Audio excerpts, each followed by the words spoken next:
அத்தனை செல்வமும் உன்னிடத்தில் நான் பிச்சைக்கு செல்வது எவ்விடத்தில் வெறும் பாத்திரம் உள்ளது என்னிடத்தில் அதன் சூத்திரமோ அது உன்னிடத்தில் ஒரு முறையா இருமுறையா பல முறை பல பிறப்பெடுக்க வைத்தாய் புதுவினையா பழவினையா கணம் கணம் தினம் என்னை துடிக்க வைத்தாய் பொருளுக்கு அலைந்திடும் பொருளற்ற வாழ்க்கையும் துரத்துதே உன் அருள் அருள் அருள் என்று அலைகின்ற மனம் இன்று பிதற்றுதே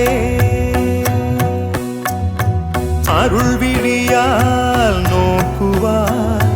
மலர்பதத்தால் தாங்குவாய் உன் திருக்கரம் என்னை அரவணைத்துனதருள்